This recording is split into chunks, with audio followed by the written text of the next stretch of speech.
Hello. Thank you for joining me today. Today we're going to be singing a song that was written by Philip Bliss. And Philip Bliss was a very prolific hymn writer. We've spoken of him before. He lived from 1835 to 1876. He died at the age of 38 years in a very tragic train accident. And he and his wife were both killed in that accident. But this song was written by him, and it's called Let the Lower Lights Be Burning. Now, I have to admit that I really didn't know what that meant. I mean, I've sung the hymn, I didn't really know what it meant. But as I started to do some research on it, I found out some interesting information.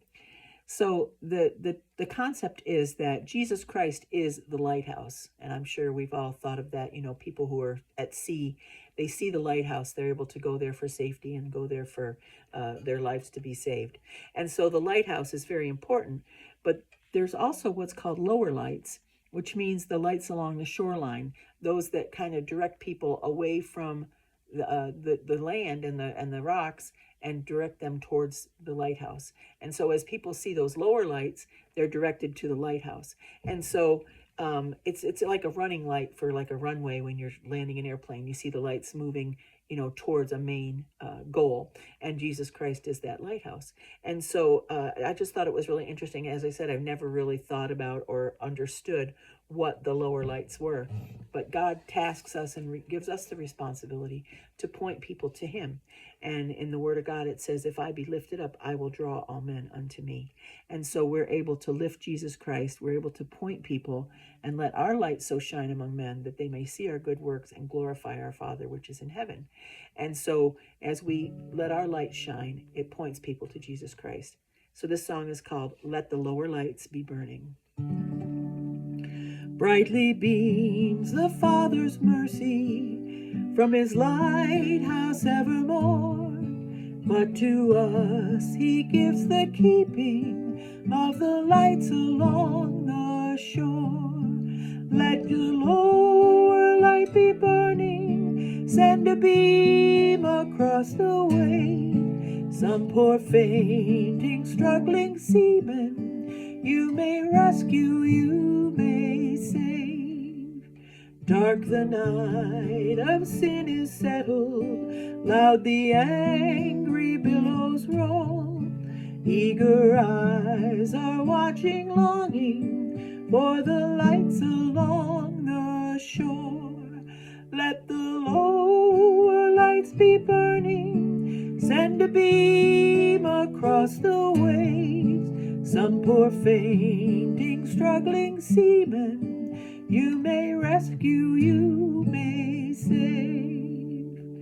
Trim your feeble lamp, my brother, some poor sailor tempest tossed, trying now to reach the harbor, in the darkness may be lost. Let the lower lights be burning, send a beam across the waves.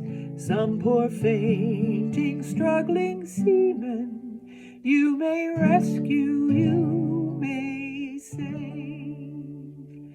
So important for us to keep our lights burning brightly. I listened to a message one time by Jack Patterson, an evangelist who runs many men's homes.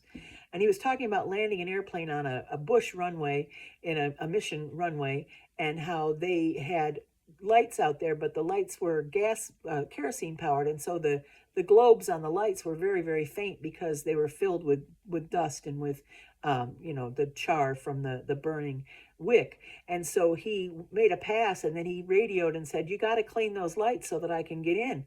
He can't see them. And so they had to go out and clean those globes. And then the lights shone bright enough for him to be able to see to land. And so that's where it says, trim your feeble lamps, my brother. We have kerosene lighting for like when the power goes out.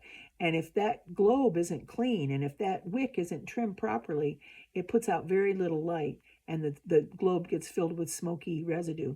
And so we need to remember to keep ourselves clean. We keep ourselves clean, then our light shines brighter, and then other people will see that light and they'll be drawn to Jesus. Excuse me. So that's an important thought, that we keep our lamps trimmed and burning brightly so that others might see the light of Jesus Christ in us and that they'll be drawn to him, just like a moth is drawn to a flame. So anyways, I just want to thank you for joining me today. Leave a comment, a like, a subscribe. Thank you for joining me, and may the Lord bless you richly. Bye.